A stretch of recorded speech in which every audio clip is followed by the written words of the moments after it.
अब हम समझेंगे पर परागण के बारे में, है ना। हमने पिछले वीडियो में पढ़ लिया था स्वपरागण के लाभ के बारे में, स्वपरागण की हानि के बारे में, है ना। आज हम समझने वाले हैं पर परागण क्या होता है, ठीक है।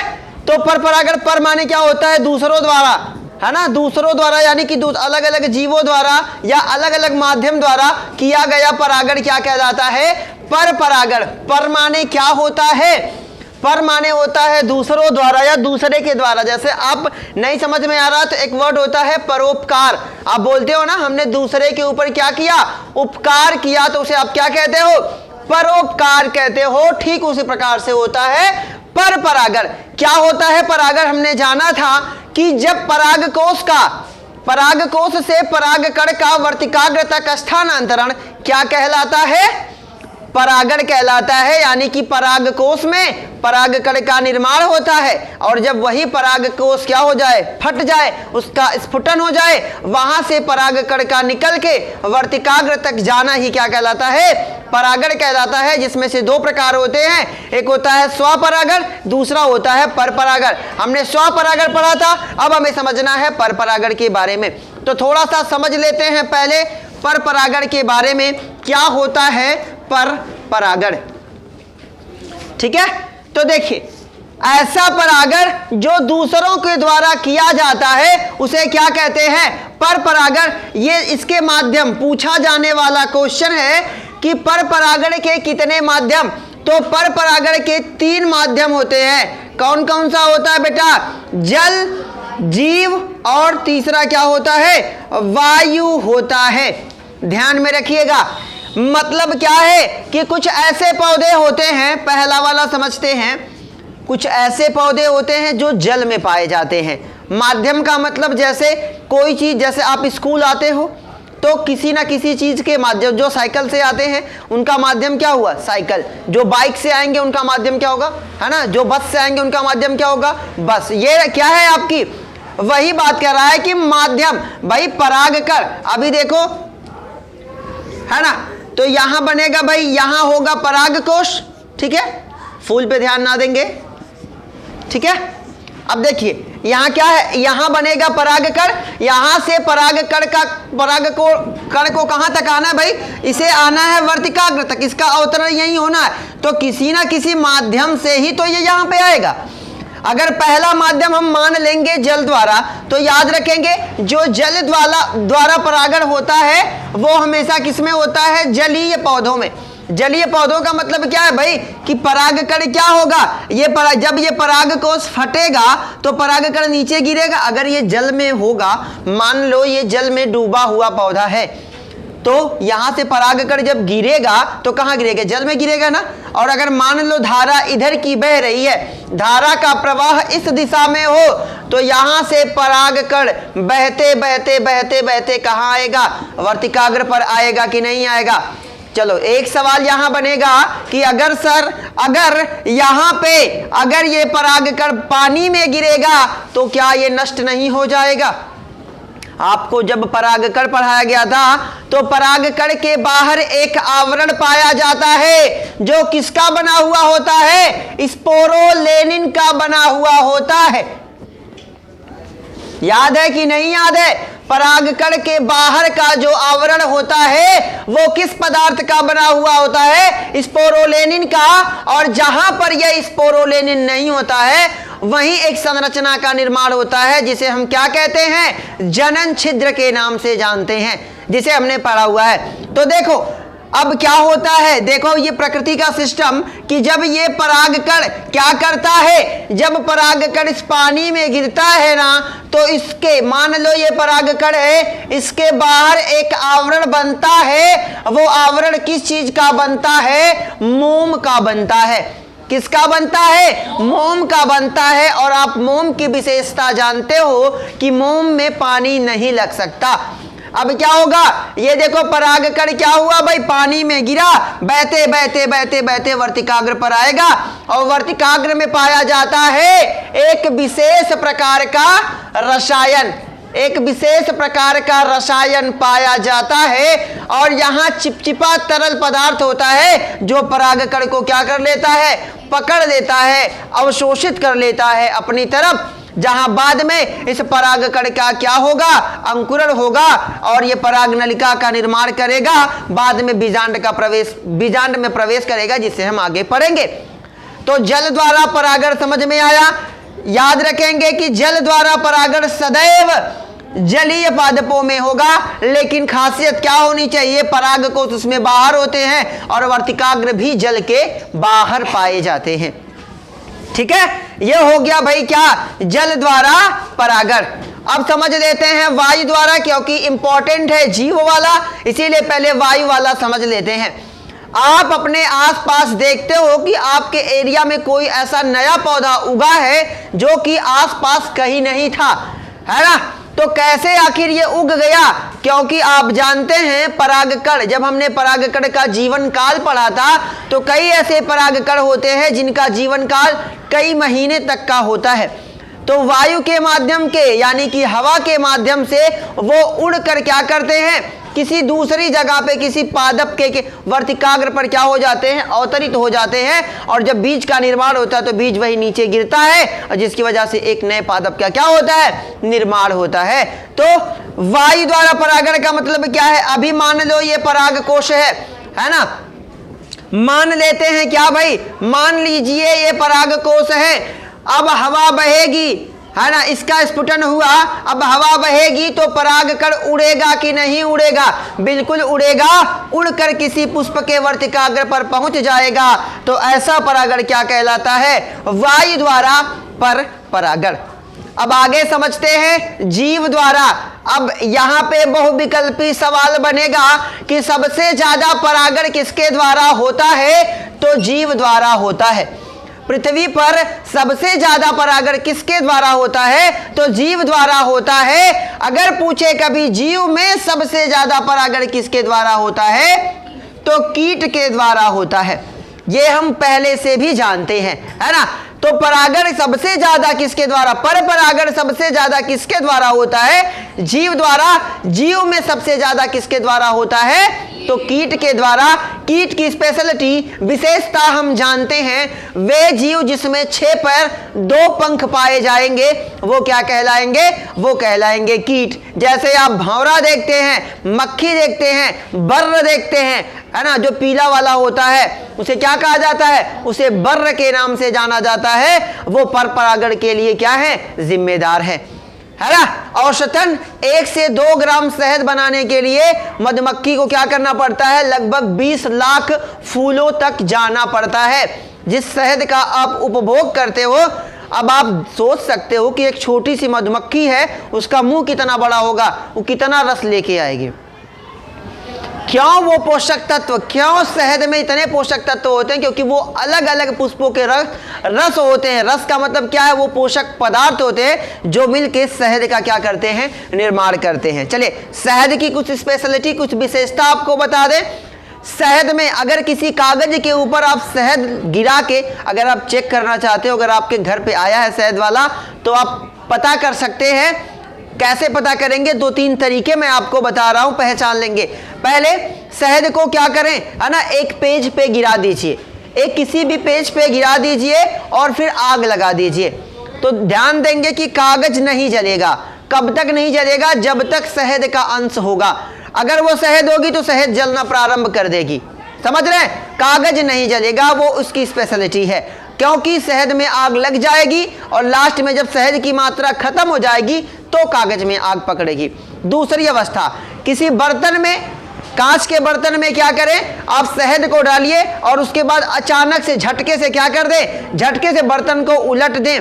कभी भी शहद अचानक नहीं गिरती, समझ रहे हैं कि नहीं, मतलब कभी भी शहद अचानक से नहीं गिरेगी। वो क्या करेगी, धीरे धीरे, धीरे का मतलब क्या, वो बूंद बूंद करके गिरेगी, क्योंकि उसमें क्या है, वो अर्ध तरल होता है ना, जेली जैसा होता है वो। जैसे अभी मान लो अगर आप चीनी में क्या करो, पानी मिला के अचानक से बर्तन को उल्टा करोगे तो सारा का सारा गिर जाएगा ना। लेकिन शहद की ये स्पेशलिटी होती है कि वो गिरेगा नहीं, समझ रहे हैं। वो क्या करेगा, बूंद बूंद करके गिरेगा, धीरे धीरे गिरेगा। वो वास्तविक शहद की क्या है, पहचान है।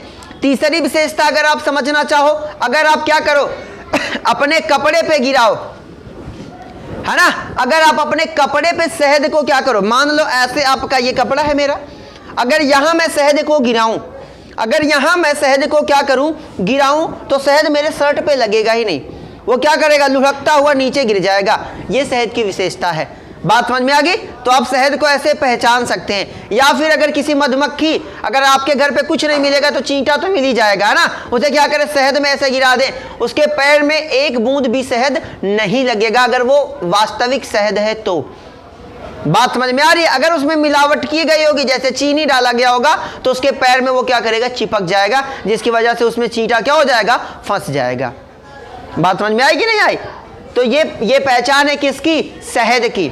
ठीक है, अब हम समझते हैं बेटा पर परागण, तो हमें समझ में आ गया ऐसा परागण जिसमें क्या है, अलग अलग जीव अलग अलग माध्यम पाए जाते हैं, या ऐसा परागण जो अलग अलग जीवों के माध्यम से, अलग अलग माध्यम से होते हैं, उसे क्या कहते हैं, पर परागण। यानी कि दूसरों के द्वारा किया गया परागण क्या कहलाता है, पर परागण कहलाता है।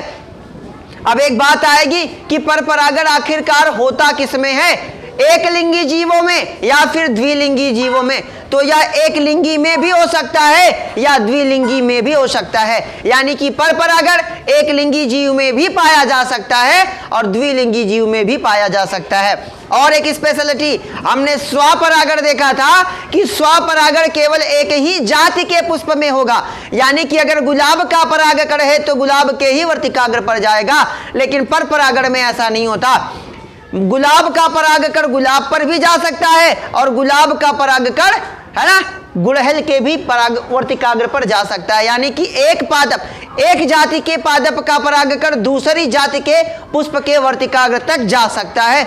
ये पर परागण की विशेषता है, समझिएगा। ऐसा परागण जो दूसरों के द्वारा होता है, याद रखेंगे कि हमेशा जो स्वपरागण होगा वो किसमें होगा, द्विलिंगी पादपों में होगा, लेकिन जो पर परागण होगा वो एक लिंगी में भी होगा, द्विलिंगी में भी होगा।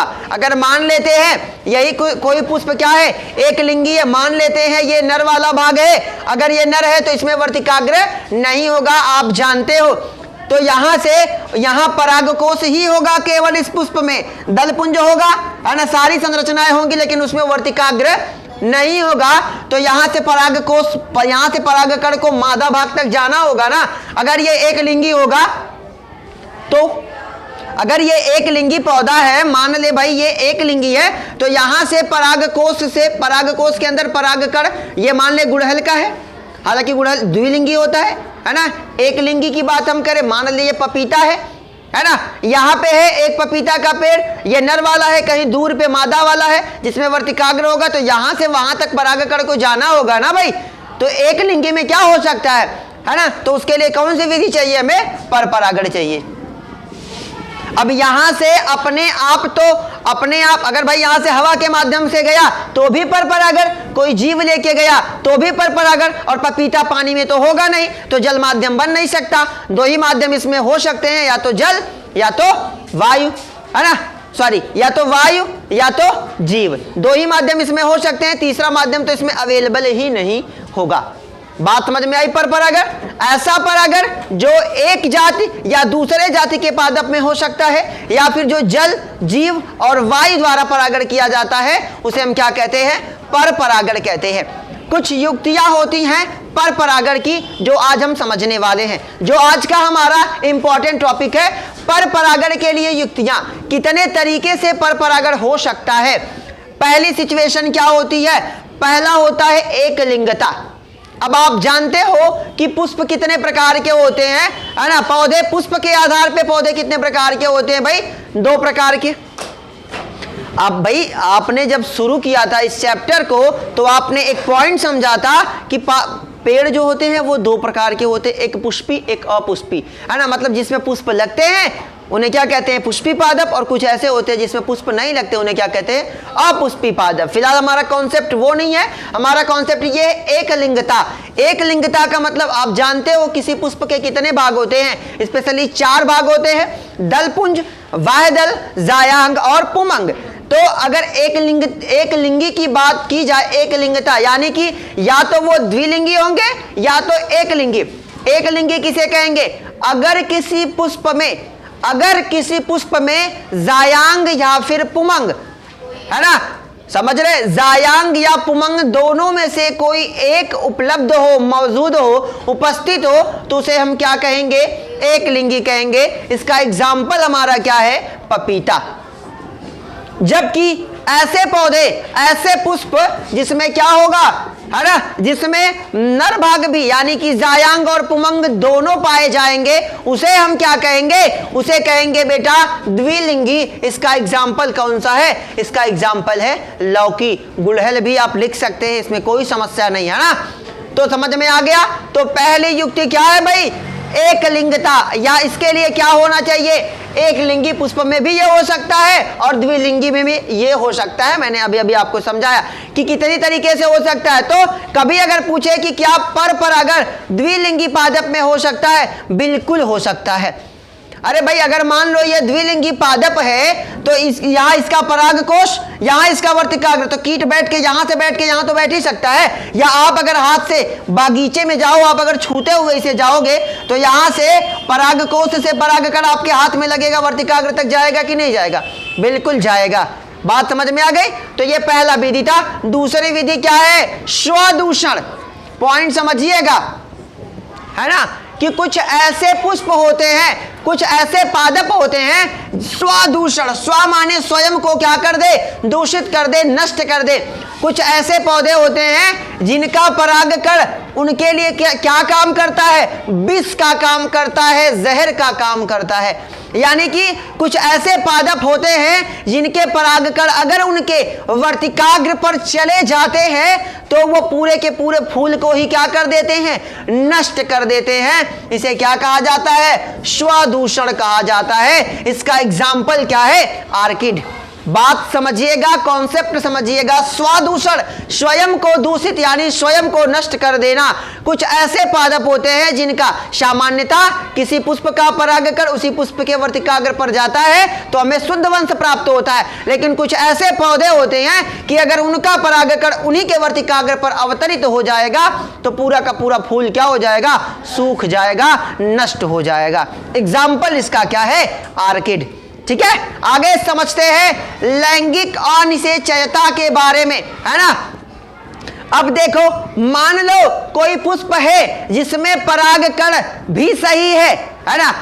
और लैंगिक अनिषेचयता का मतलब क्या होता है, अगर कोई पुष्प है, आप जानते हो सामान्यतः कभी भी बीज का निर्माण कैसे होगा, नए पादप का निर्माण कैसे होगा, है ना। तो नर युग्मक मादा युग्मक क्या होंगे, संलयित होंगे, निषेचित होंगे। किसका निर्माण होगा, युग्मनज का निर्माण होगा। युग्मनज आगे विकास करके क्या बनेगा, भ्रूण बनेगा। भ्रूण आगे विकसित होकर एक नया पादप बनेगा। लेकिन कुछ ऐसे पौधे होते हैं जिनमें निषेचन तो होता है, यानी कि नरभाग यानी कि परागकण नर युग्मक, और दूसरा क्या है, याद रखेंगे परागकण नर युग्मक नहीं होता, नर युग्मक उद्भिद होता है ना। यानी कि जब नर युग्मक और मादा युग्मक दोनों आपस में मिल तो जाते हैं लेकिन कभी भी बीज का निर्माण नहीं होता है। निषेचन के बाद भी बीज का निर्माण नहीं होता तो इस घटना को हम क्या कहते हैं, लैंगिक अनिषेचयता कहते हैं। जब सक्रिय अंडाणु या सक्रिय अंड और परागकण के निषेचन के बाद भी, समझ रहे हैं ना, परागकण सक्रिय दोनों सही हैं, दोनों में कोई समस्या नहीं, दोनों परिपक्व हैं, उसके बाद भी निषेचन होने के बाद भी क्या हो रहा है, बीज का निर्माण, है ना, बाद भी बीज का निर्माण नहीं होता। किसका निर्माण नहीं होता भाई, बीज का निर्माण नहीं होता। जब बीज का निर्माण नहीं होगा तो नई संतति, नया पौधा कभी भी नहीं बनेगा। तो इस घटना को हम किस नाम से जानते हैं, लैंगिक अनिषेचयता के नाम से जानते हैं। अगली घटना है भाई स्वनिषेचयता, है ना। अब देखो ये बड़ा मजेदार पॉइंट है। इसमें क्या होता है कि कुछ ऐसे पौधे होते हैं, कुछ ऐसे पौधे होते हैं कि जिनका परागकण अगर उन्हीं के वर्तिकाग्र पर जाता है तो अंकुरित नहीं होता है। एक कहावत आपने सुना होगा, दूर के ढोल सुहावन होते हैं, है ना। वो यहां बैठेगा, कैसे बैठेगा कि अगर कोई पुष्प है उसका परागकण उसी के वर्तिकाग्र पर जाएगा तो वहां अंकुरित नहीं होगा। लेकिन अगर किसी दूसरे पर चला गया, किसी दूसरे पुष्प के किसी दूसरे पादप के वर्तिकाग्र पर चला गया तो वहां क्या हो जाएगा, अंकुरित हो जाएगा। बात समझ में आ रही है? मतलब आलू है, आलू भाई आलू अगर अभी देख रहे हैं, आलू का खेत में आपके आलू होगा, फूल अगर लग रहे होंगे तो देखेंगे कि वहां से परागकण, एक आलू के पेड़ का परागकण उड़ के दूसरे आलू पर जाएगा तो वहां अंकुरित हो जाएगा। लेकिन अगर मान लो ये आलू का पेड़ है तो इसी का परागकण अगर इसी के वर्तिकाग्र पर जाएगा तो यहां अंकुरित नहीं होगा।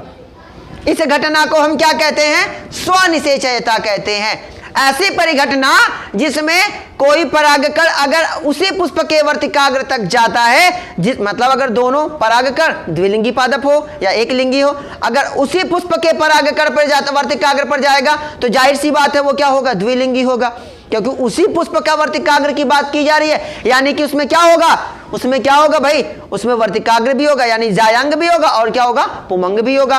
तभी ना यह घटना देखने को मिलेगी कि स्वयं पर, जब स्वयं के वर्तिकाग्र पर जाए तो अंकुरण नहीं होगा और किसी दूसरे पादप के वर्तिकाग्र पर जाए तो अंकुरण होगा। इस घटना को हम कहते हैं क्या, इस घटना को कहते हैं स्वनिषेचयता, है ना, स्वयं निषेचित ना होना। और इसका एग्जाम्पल क्या है, आलू और तंबाकू, इसमें ऐसी घटना देखने को मिलती है। अगला टॉपिक है पृथक पक्वता, है ना। पृथक पक्वता माने क्या होता है भाई, अलग अलग परिपक्व होना। मैंने आपको जब स्वपरागण बताया था कि कभी कभी क्या होता है कि नर भाग मादा भाग दोनों एक साथ परिपक्व नहीं होते, तो जब अलग अलग परिपक्व होंगे तो उसे हम क्या कहेंगे, पृथक पक्वता। यानी कि नर भाग और मादा भाग दोनों अलग अलग समय पे परिपक्व होंगे तो उसे हम क्या कहेंगे, पृथक पक्वता के नाम से जानेंगे। इसमें पहली विधि होती है पूर्व पुंग पक्वता। पुंग का मतलब होता है बेटा पुंकेसर से, और आप जानते हैं पुंकेसर पुष्प का कौन सा भाग है भाई, नर भाग होता है। कौन सा भाग होता है, नर भाग होता है। यानी कि पुंकेसर मिलके किसका निर्माण करता है बेटा, पुमंग का निर्माण करता है। यानी कि पुमंग का है ना, जायांग से पूर्व क्या हो जाना, परिपक्व हो जाना, क्या कहलाता है, पूर्व पुंग पक्वता कहलाता है। यानी कि नर भाग जब मादा भाग से पहले परिपक्व हो जाता है उसे क्या कहते हैं, पूर्व पुंग पक्वता कहते हैं। इसका एग्जाम्पल गुड़हल और क्या है, सूरजमुखी। बात समझ में आई कि मतलब पूर्व पुंग, है ना, पूर्व पुंग पक्वता यानी कि नर भाग का क्या होना, है ना, मादा भाग से पहले परिपक्व होना क्या कहलाता है, ना, ये पृथक पक्वता की एक कैटेगरी है।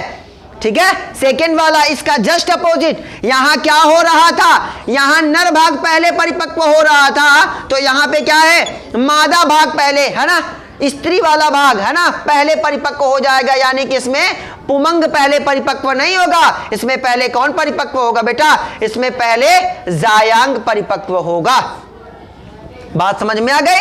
तो इसका एग्जाम्पल कौन है बेटा, बरगद, पीपल और गुलाब, है ना। ऐसे पादप, ऐसे पुष्प जिसमें मादा भाग पहले परिपक्व हो जाए और नर भाग बाद में परिपक्व हो तो उसे क्या कहेंगे, पूर्व स्त्री पक्वता। और दूसरे में जिसमें पहले नर भाग परिपक्व हो जाए, मादा बाद में परिपक्व हो, उसे क्या कहेंगे, पूर्व पुंग पक्वता। इसका मतलब जब पूर्व पुंग लगा हुआ है ना, इसका मीन किससे बना हुआ है, पुंकेसर से। और पुंकेसर हम जानते हैं पुष्प का कौन सा भाग है, नर भाग।